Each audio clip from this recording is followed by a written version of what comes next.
How's everybody doing? Well, it's a new week, new opportunity. I'm excited to be back at home this Saturday in front of our fans in Dowdy-Ficklin Stadium. Looking forward to family weekend and looking forward to the opportunity versus Gardner-Webb. Gardner-Webb is a very talented, older football team that has had a lot of success. This group won their conference championship last year. They have played very, very well in ball games like this, including the opener this year against Appalachian State. Expect it to be a tremendous challenge. Our players have really responded well the last couple of days. They're determined to continue to push each other to work to improve. None of us are happy with the results of the first 3 games. That being said, they have worked each week to prepare to go into that ball game with an opportunity to win. Disappointed that we did not get things done in the second half this past week against a very good Appalachian State team in order to achieve that goal. Yet at the same time, I continue to be pleased with the determination of our coaching staff and our players to improve each day and to improve each week. So excited about this upcoming week and looking forward to the challenge on Saturday. Questions?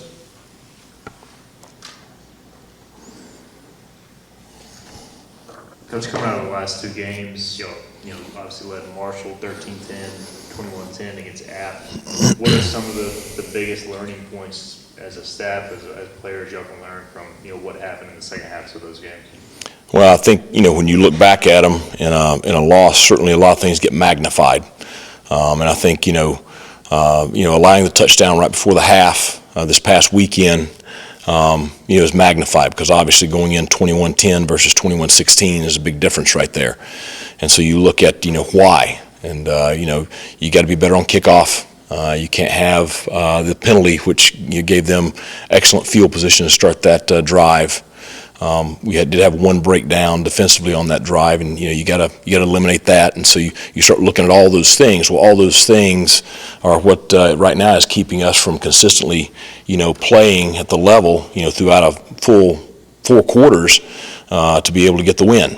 And so you address each of them individually, but the big focus has got to be in what we're doing on the practice field.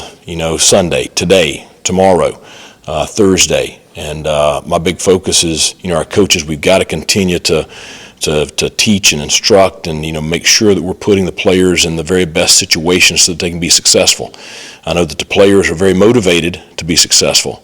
And so we got to, right now our big focus is on us. And we got to, keep working together and keep putting in the effort and push ourselves to improve, and that's the big focus for today's practice. We got to make sure we have a great Tuesday practice, and that sets us up for success on Saturday.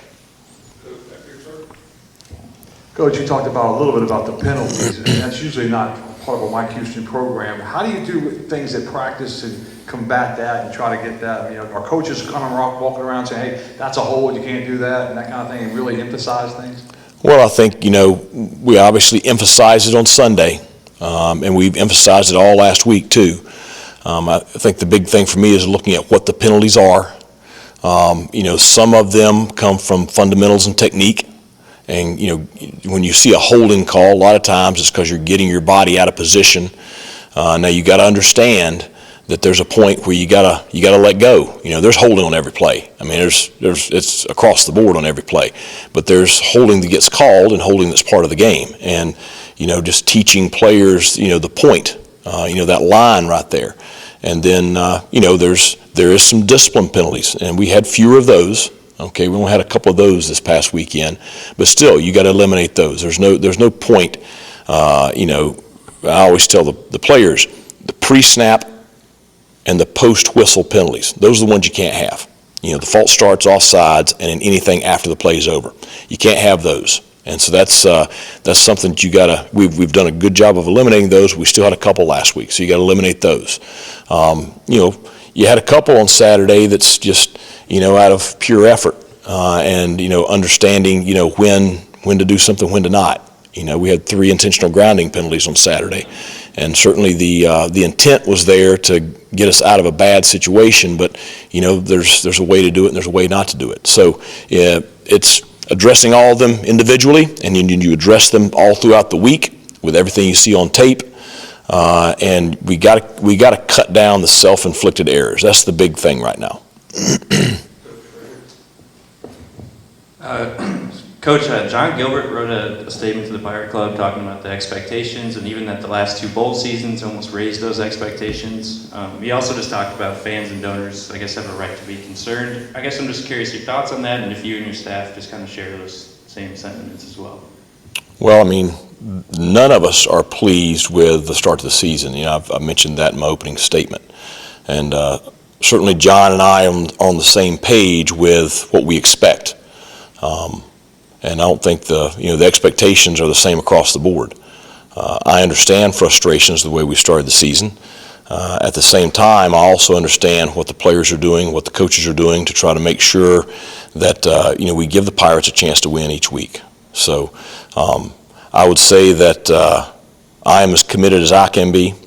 The players and coaches are as committed as they can be, and we're going to work our tails off to get things going in the right direction. And we've got a great challenge this coming weekend, and at the same time, every week is going to present a great challenge. So the focus just has to remain in the moment, being 1-0 in the moment.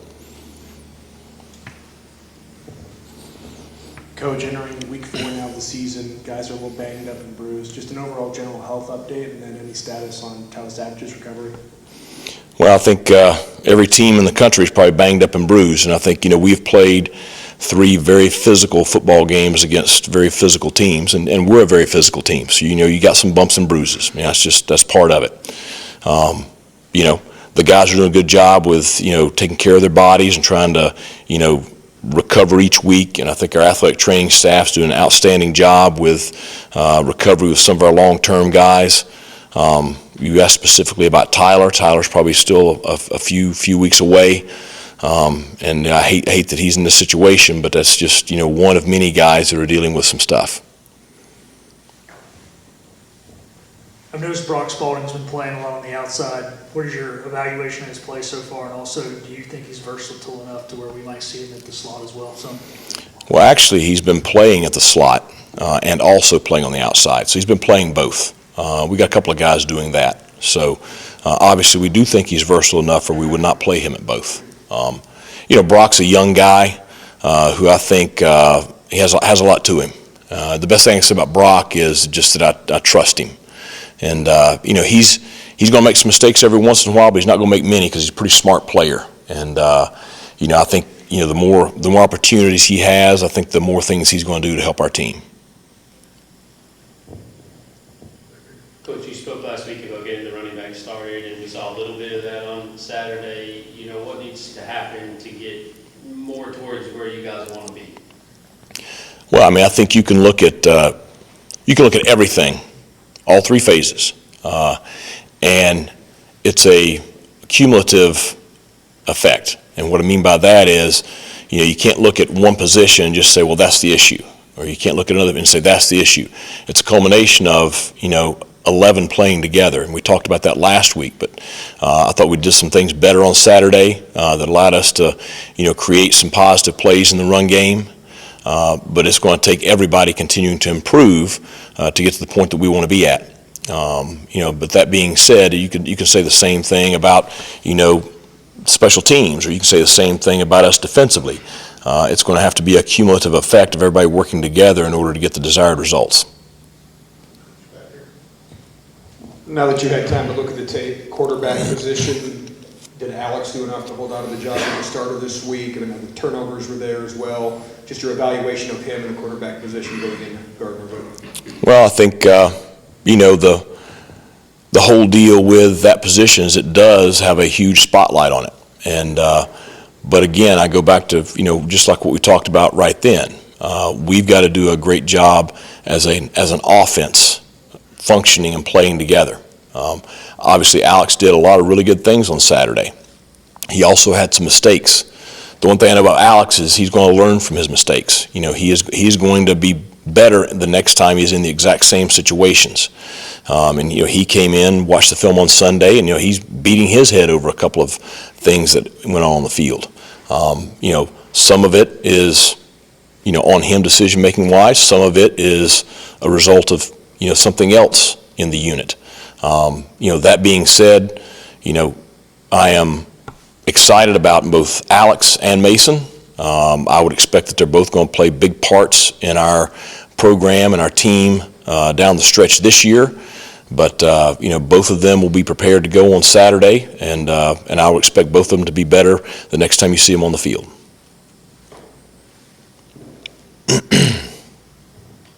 Are y'all, with the quarterbacks, are y'all at a point where truly practice plays a big role in who starts Saturday versus, who's coming off the bench, or is it, I guess it's kind of a week-to-week, day-to-day type of deal right now with that position?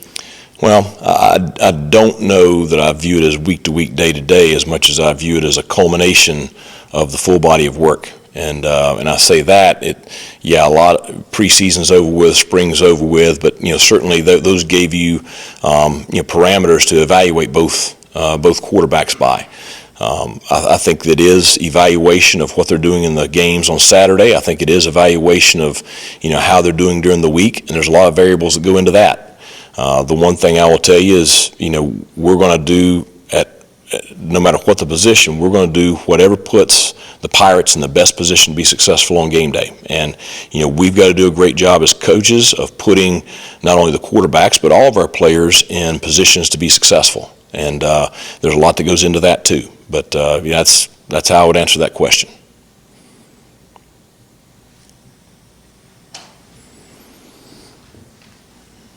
Defensively, your top four tacklers are defensive backs right now. Does that say something about what's going on, or is that just kind of how the game's played out?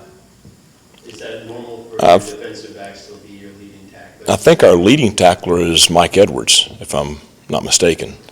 So, but he's an inside linebacker, which that's pretty typical for your inside linebacker to be your leading tackler. Our defense has always been kind of safeties are going to be heavily involved in the run game and the pass game. So most of the time your guys that don't have huge numbers of tackles are your defensive linemen, because most of the time they're eating up a lot of blocks. So I don't have the stats right in front of me, but I would say that's probably how it plays out. For such a young player, Antoine Jackson, what has he done well, and maybe is there something to learn from his play at just such a young age and such a inexperience at this level and being able to play the way he has? Well, I wished you could kind of show everyone, not just people on the outside, but players too. Antoine practiced really, really well the Marshall week. And really it was by far his best week of practice since he's got here. When you get here and you're 17 years old and you're a freshman and you've never been in a college football practice and you've never played a college snap, and your only experience is high school and you're away from home, and there's a litany of things you're having to learn how to handle. You're having to learn how to handle the heat, and he's from Miami, but they claim it's hotter here than it is down there. Now, the reason they're claiming that is because they're in pads out on the field in the middle of a practice. But you got to learn how to handle that. You got to learn how to handle a college practice. You got to learn how to handle class schedules. You got to learn how to handle the dorm life. You got to learn how to handle time management. There's so many things that the freshmen have to learn how to handle that a lot of times it keeps them from just functioning. But again, the Marshall week, he had a great week of practice. Now, he didn't play against Marshall. And, the thing that Coach Jules went back to him is, okay, you had a great week of practice, okay? Do it again. Let's be better this week. And he had an outstanding week of practice last week. And, going back, I don't know, it was probably a week and a half or 2 weeks ago, and I had a conversation with him. I said, okay, I said, there will be a time where you're going to be on that field playing for us this year.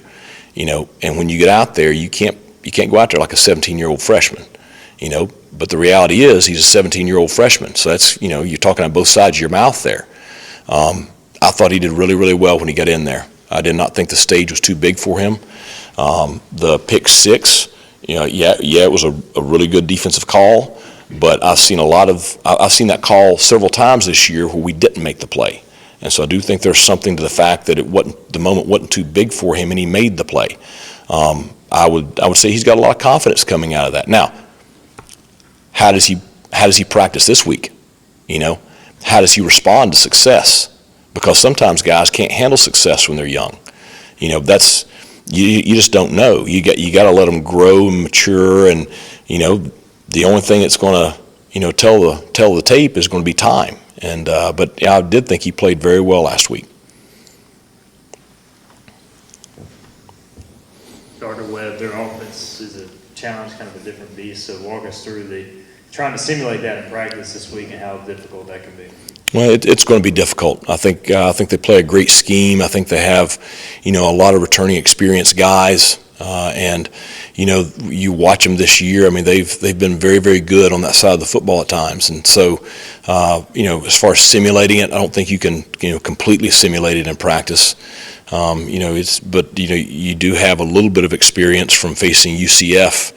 A few years back, and you got to be able to replicate that tempo. You got to be able to replicate, just all the stuff that they do, because they do a lot of stuff. And, they have a lot of different formations, a lot of different trick plays, a lot of things you don't see, and so it's just going to require an extreme amount of very detailed preparation this week, and great focus throughout the week, and great focus on game day. Anything else, Coach? Appreciate it. Okay, thanks a lot.